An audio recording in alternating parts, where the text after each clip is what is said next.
नमस्कार and welcome you all to study IQ. मैं हूं प्रशांत धवन। उम्मीद करता हूं होली आप सबकी बहुत अच्छी गई होगी। Happy Holi to all of you. Now एक बहुत ही ज़्यादा इंपॉर्टेंट न्यूज़ सामने आई है जो भारत के फ्यूचर को बड़े स्केल पर इम्पैक्ट करेगी।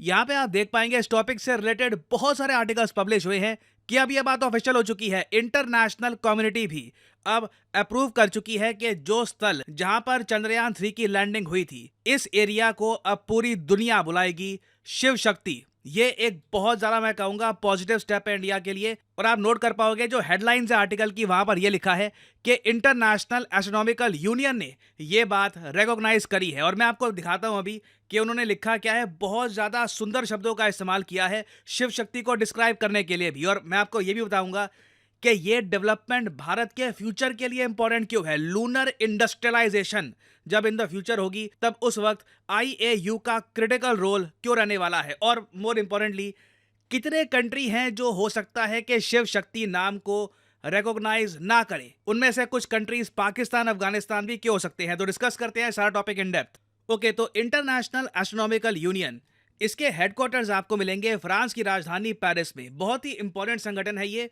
80 से ऊपर कंट्रीज यहाँ पर मेंबर हैं। ऑब्वियसली इंडिया भी यहाँ पर एक मेंबर कंट्री है। और ये लोग सिर्फ नामकरण नहीं करते कि किसी साइड का नाम किसी कंट्री ने दे दिया, उसको सिर्फ ऑफिशियल बनाने का काम नहीं है इनका। ये लोग देखिए स्पेस का जो डेटा है इसको पब्लिक के सामने रखना, रिसर्च करना, एनालिसिस करना, स्पेस की फील्ड में ये लोग बहुत कुछ करते हैं। और मैं आपको दिखाना चाहता हूं जो कंबाइंड वेबसाइट है नासा, आईयूए और यूएसजीएस की, यहाँ पे आप देख पाओगे ये नोटिफिकेशंस है यहाँ पर कि हाल ही में किस प्लैनेट या फिर किस सैटेलाइट का कौन सा एरिया है जहां पर नया नाम रखा गया है। यहां पे आप देख पाओगे नीचे लिखा है name approved for moon. Moon के एक स्थल का नाम अप्रूव कर दिया गया है, स्टेशियो Shiv Shakti. Usually स्टेशियो as a prefix ये लोग यहां पर लगाते हैं। और आगे अगर मैं शिव शक्ति पे यहाँ पे क्लिक करूंगा ना तो ये एक प्रॉपर मैप दिखाते हैं मून का।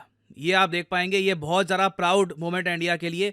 ये अगर मैं जूम आउट करूं तो जो मून का साउथ पोल रीजन के करीब का एरिया है ना, यहाँ पे आप देख पाओगे जो साउथ पोल रीजन है मून का, वहाँ पर ये जो इलाका है अब इसे फॉरएवर बुलाया जाएगा शिव शक्ति। एक ज़्यादा बेटर व्यू के लिए आप जो आइडिया है ले सकते हैं। यहाँ पे आप देख पाएंगे ये है शिव शक्ति पॉइंट और पूरी दुनिया इसको अब यही बुलाएगी। वैसे मैं आपको यही बता दूं कि 2007-8 में जब भारत ने चंद्रयान 1 लॉन्च किया था ना, चंद्रयान 1 में आपको पता होगा एक तो था ऑर्बिटर और एक था इम्पैक्ट लैंडर। हमने इंटेंशनली क्रैश लैंड करवाया था एक इक्विपमेंट को मून के सरफेस पर। तो वो जो लैंडिंग हुई थी ना, उस टाइम हमने नाम रखा था उस पॉइंट का जवाहर स्थल, हमारे देश के पहले प्रधानमंत्री के सम्मान में जवाहर स्थल।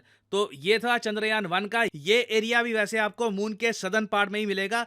मगर शिव शक्ति देखिए ज़्यादा इंपॉर्टेंट रहेगा एज ए स्पॉट, क्योंकि ये वो एरिया है जहाँ पे हमने एक रोवर चलाया है मून के सरफेस पर। इंडिया चौथा देश बना था ये करने वाला ना। यहाँ पे आप देख पाओगे शिव शक्ति का मतलब क्या है ना। ये इस यूएन यूएस की जो एक कोलैबोरेशन वाली वेबसाइट है, यहाँ पे इसके बारे में लिखा गया है। और पूरी दुनिया के जो एस्ट्रोनॉमर्स हैं, जो स्पेस की फील्ड में लोग जिज्ञासा रखते हैं, सब लोग इसको पढ़ेंगे। This is proud moment for India, क्योंकि ना सिर्फ हम अपनी जो साइंटिफिक पावर है दुनिया के सामने रख रहे हैं, साथ ही साथ हमारी जो धरोहर है, जो हमारी हिस्ट्री है, जो हमारा कल्चर है, वो भी दुनिया के साथ शेयर कर रहे हैं। और एक बार यहाँ पर नोट करना, जो ओरिजिन वाला पार्ट है ना, यहाँ पे शिव शक्ति का मतलब क्या होता है ये हमने दुनिया को बताया है। यहाँ पे लिखा है compound word from Indian mythology that depicts masculine Shiva and feminine Shakti. Shiva शक्ति देखिए जो डुअलिटी है नेचर के, मैस्कुलिनिटी और फेमिनिटी दोनों को रिप्रेजेंट करती है। अपने आप में बहुत ज़्यादा सुंदर बात है कि हमने दुनिया के सामने जब अपना कल्चर रखा, अपनी हिस्ट्री रखी, हमने एक आप कह लीजिए मैस्कुलिनिटी और फेमिनिटी दोनों को इंपॉर्टेंस देते हुए शिव शक्ति नाम चूज किया है। अब अगला क्वेश्चन यहाँ पे आपका ये आएगा कि अब ठीक है पूरी दुनिया इसको एक्सेप्ट करेगी ना। Well not necessarily. याद है मैंने आपको कहा था कि इंटरनेशनल एस्ट्रोनॉमिकल यूनियन के 80 से ऊपर मेंबर हैं, मगर कई कंट्रीज हैं जो यहाँ पर मेंबर ही नहीं है। उनको एक्चुअली जो भी नाम ये लोग रखते हैं ना, शायद ये कंट्रीज रिकॉग्नाइज भी ना करे। क्योंकि एक बार जो ये वर्ल्ड मैप है, ये देखो जो भी आपको ग्रीन स्टेट्स यहाँ पे आपको दिख रही है ना, ग्रीन कंट्रीज, ये सब आज के समय आईएयू के नेशनल मेंबर कंट्रीज हैं। और फिर आपको जो कंट्रीज दिख रही हैं ग्रे में, ये मेंबर कंट्रीज नहीं है। जो पिंक कंट्रीज यहाँ पे आपको दिख रही हैं, इनकी मेंबरशिप सस्पेंड कर दी गई है या फिर इनको ग्रुप से निकाल दिया गया है इनडेफिनेटली। इनमें आपको ईरान मिलेगा, सऊदी अरेबिया मिलेगा, आप नोट कर पाओगे सीरिया भी यहाँ पर है, नॉर्थ कोरिया भी यहाँ पे आपको मिलेगा। किसी ना किसी कारण की वजह से इन सब कंट्रीज को निकाला गया है। अब क्वेश्चन यहाँ पर यह आता है कि जो कंट्रीज आईएयू के मेंबर हैं वो तो डेफिनेटली मून के उस एरिया को शिव शक्ति ही कहेंगे जहां पर चंद्रयान 3 की लैंडिंग हुई थी। बट जो नॉन मेंबर कंट्रीज हैं उनका क्या? क्या कल को वो उस एरिया को कुछ और नाम दे सकते हैं? This remains to be seen. अब क्योंकि इन दी एंड यहाँ पे कंट्री की जो खुद की पॉलिसी है उस पर डिपेंड करेगा कि उस इलाके को वो क्या नाम देते हैं। That will be very important. और अगर यहाँ पे आपका क्वेश्चन ये है कि हमें इतनी चिंता करने की क्या आवश्यकता कि कोई इसको शिव शक्ति बुलाए या ना बुलाए, मैं वैसे आपको ये बता दूं, देखो आने वाले 25 सालों में आप देखोगे लूनर इंडस्ट्रियलाइजेशन का दौर स्टार्ट हो जाएगा।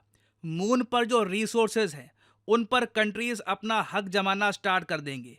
मैं सरप्राइज नहीं होऊंगा, हालांकि मोस्ट प्रॉब्ली तब तक मैं बूढ़ा हो चुका हूँ, मर जाऊंगा तब तक, तो खैर बहुत टाइम हो जाएगा। बट एक टाइम आएगा इवेंचुअली जब मून के रिसोर्सेज को लेकर अर्थ में कॉन्फ्लिक्ट हो सकती है। It can very much happen. तो आज के समय ना मून के इंपॉर्टेंट पॉइंट्स पर कंट्रीज जो अपना नाम रखवा रही है, अपने कल्चर से उस पॉइंट्स को एसोसिएट करवा रही हैं, दिस इज वेरी इंपॉर्टेंट। आगे आने वाली जनरेशन याद रखेंगी कि शिव शक्ति जो हमारे पूर्वज थे, जो एक पुरानी जनरेशन थी इंडियंस की, उन्होंने ये लूनर लैंडर यहाँ पर भेजा था। और इंडिया दावे से कह सकता है कि दिस इज शिव शक्ति। ये एरिया इंडस्ट्रियलाइजेशन के लिए और पर्पसेस के लिए कल को इंडिया को मिलना चाहिए। तो फॉर द टाइम बीइंग, चाहे इसकी इंपॉर्टेंस आपको इतनी ना लग रही हो, in the future this will matter a lot. और फाइनली यहाँ पे मैं आपसे एक क्वेश्चन भी पूछूंगा जिसका आंसर आप सब लोग करोगे कमेंट सेक्शन में, कि हाल ही में द ऑर्डर ऑफ ड्यूक गैप्लो ये अवार्ड किस कंट्री ने बिस्टो किया है इंडिया के प्राइम मिनिस्टर पर? ये है यहाँ पे आपकी ऑप्शंस: भूटान, नेपाल, मालदीव्स या फिर साउथ कोरिया।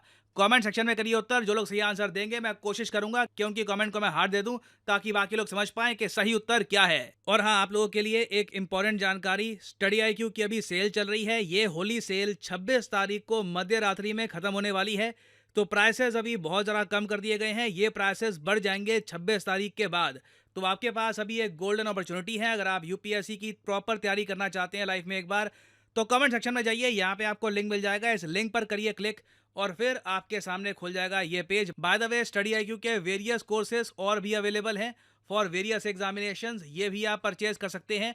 बट इन कोर्सेज को परचेज करते टाइम यूज करिए code PD10 to get the maximum discount possible. आप अगर और कोई कोड यूज करते हैं, फॉर एग्जांपल लेट्स से यहाँ पे आप देख पाओगे लाइव होली नाम के बहुत सारे कोड्स यहाँ पे आपको दिख जाएंगे। इनको आप यूज करोगे, आपको मैक्सिमम डिस्काउंट नहीं मिलेगा। You will only get the maximum discount possible by using the code PD10। So use the code and save money. इसी नोट के साथ ये है वीडियो का अंत। Thank you for listening and as I always say, may the gods watch over you.